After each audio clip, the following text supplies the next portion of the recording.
Well, I think I need to begin with a little bit of history because when I came to the CMHA Toronto branch in 1979, we had two small community mental health programs. We had Progress Place at the time and the Rehabilitation Action Program, which still survives today in Scarborough. Um, but we were largely a community development agency. And what that meant is that we had mental health councils in each part of the city that was a combination of volunteers and people working in mental health who did needs assessment and advocacy. And then we also did some public education. But these were the days of Petro-Canada. And I thought it actually made sense for us not to simply talk about the needs, but to do something about them. So when I joined, we also had a small housing program that we operated jointly with HouseLink Community Homes. And so we started to look at ways of growing that. Uh, we took advantage of the money that was being invested in community mental health and addictions, beginning actually in the mid 70s. And while I have complained on occasion that it's nowhere near enough, the fact was that we were able to move from simply identifying needs to putting programs in place that made a difference in people's lives. And it was also the time when the predominant um, media coverage of what was happening in mental health was this notion of high readmission rates to the provincial psychiatric hospitals like Queen Street or Whitby. Uh, and we felt that we had an opportunity to turn the tide on that.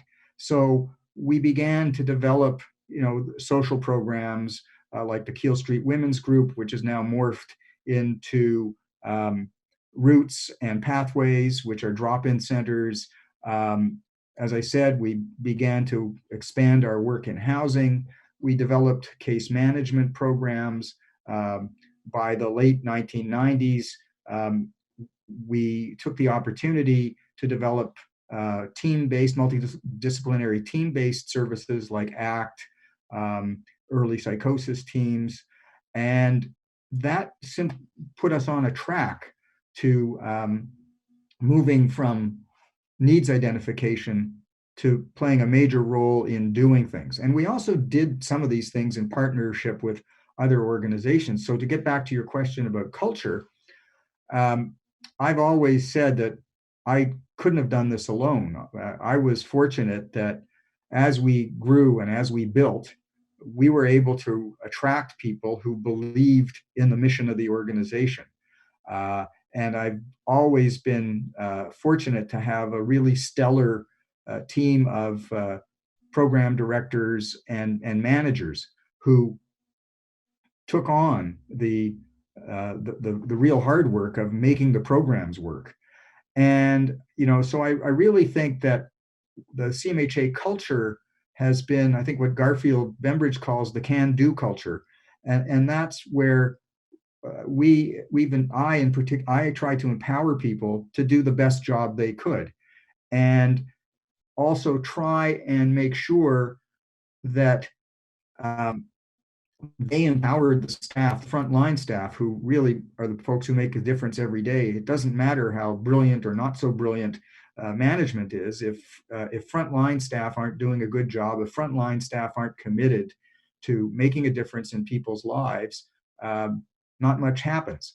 And I've been really impressed over the years when I hear from our clients about how they value the staff that go the extra mile. So I think what I did was I let it happen. I tried to influence how it happened. I had an idea about the architecture. I wasn't ideological. I was more pragmatic. I believed that we could, as well or even better than hospitals, run multidisciplinary teams like assertive community treatment. I believed that we needed to make sure there was housing for people to reduce homelessness. I believed that besides a home and a job and a friend, you need to make sure those things are present for people. So we built up our drop-ins. We've expanded our employment program. We now are running a national employment program thanks to the great work of Tanya and Andrea in 12 sites across the country.